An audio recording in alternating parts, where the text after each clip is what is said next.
I have a confession. I think I've been doing YouTube all wrong. I upload as frequent as what you would expect a birthday card from a distant relative. I haven't gone out my way to diminish or attack any other content creators. I haven't jumped on any trends. And I've not even exploited my cat for views. Psh, mother, get it. I've selfishly made content that I've wanted to make, inspired by day-to-day observations, years of self-study, and over a decade's worth of professional observations, supporting, mentoring and coaching people for their health and well-being.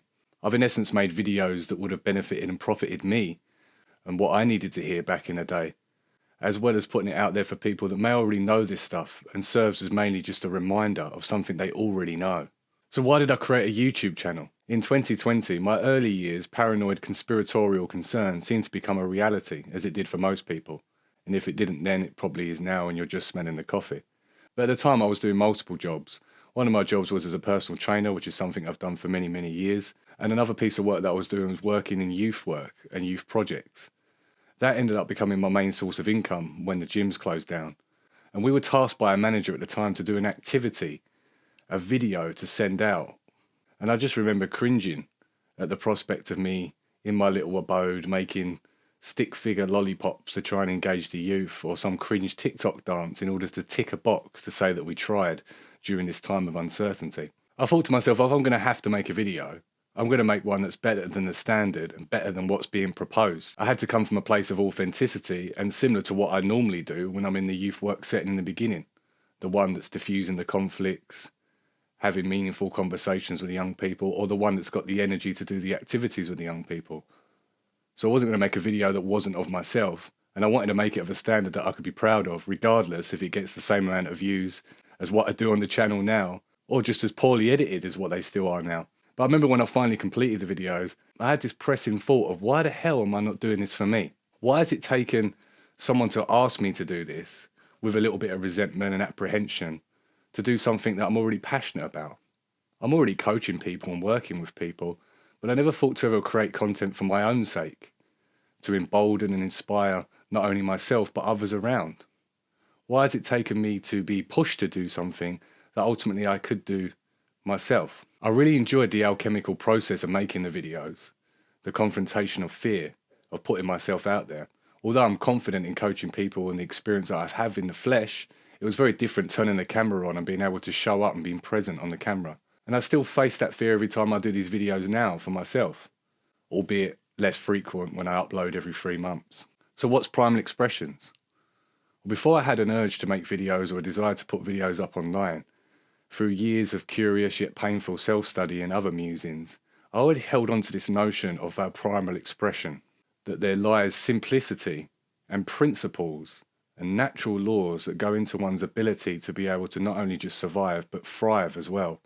And when those that can put themselves in a position to operate from their primary essence or their primal expression, not only are they in a better position to live more life-affirming lives, but they're also in a better position to improve the lives of others as well as make an impact on the world, no matter how small and minute. A reverting back to a holistic and integrated approach to an otherwise atomized and fractured existence. Acknowledging that modernity has brought so much luxury, convenience, comfort and commodity into our lives, which has profited us big time. I wouldn't be able to do these videos without it. And as we propel ourselves further in this technological age and things start to change drastically around us, it's acknowledging also there's a lot of wisdom in antiquity, simplicity, of finding our own sense of meaningful elucidations. Because we should be happier, healthier, and more prosperous than our ancestors. But when you look through some of the statistics, it kind of states otherwise. Now, of course, you could look at the geopolitical, the adversary, and the external reasoning for this. But even internally, despite having so many mediums in order to be connected, so many of us still feel so disconnected, detached, demoralized from our own purpose and our part in the plan. And I struggle because I truly believe there's nothing new under the sun. And this channel isn't about trying to reinvent the wheel or to become some type of pop-up guru that is hot 1 minute and then has a fall off and everybody watches their demise. Or you work out that your favorite internet guru is actually a human being too, or worse yet, a piece of shit. This isn't reinventing the wheel so much as my expression of a spoke on that same wheel that many brighter minds and sharper minds than my own have been saying throughout the years and echoing this sentiment. And there seems to be a revival of this happening in modernity as well, with people advocating self-efficacy and accountability to improve the quality of their lives. It's safe to say we aren't fully satiated by modernity, and many of us still yearn for something authentic and real. But Primal Expression isn't about fetishizing the past completely, walking around your local town in a dock leaf.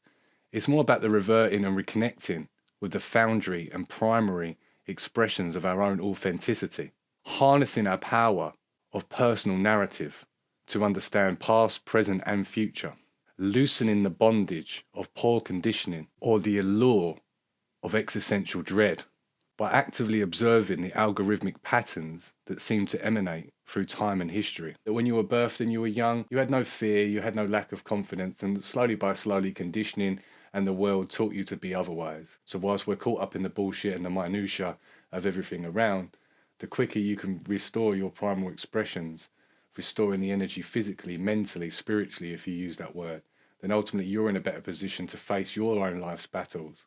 And I think when we're trying to row against the current of our own being, when we're trying to judge ourselves by the merits of others, we set ourselves up for a very dissatisfied existence. So as you'll see on this channel, there will be a lot of my own form of creative endeavors, not just heavy stuff that centers around coaching, because a lot of that information is already out there. As I said, I'm not trying to reinvent the wheel with something that's already known. I'm using this platform for myself to be able to create something that gives me a sense of life-affirming quality, gives me a sense of expression, and ultimately to not just be a consumer of content, but to create it myself. So I'd like to take this opportunity to thank all those that have supported the channel thus far. I have big plans for 2025 in terms of the consistency of showing up, of making content, not sporadically, not when I feel like it, but because I want to do it. Because I create, because I will it. I create because I love it. I create to add value, but ultimately I create because it's part of my primal expression. So thanks for all those that have watched. Thanks for all those that engage with the channel and have been supported thus far. I wish you all a good 2025 and let's get it. Much love.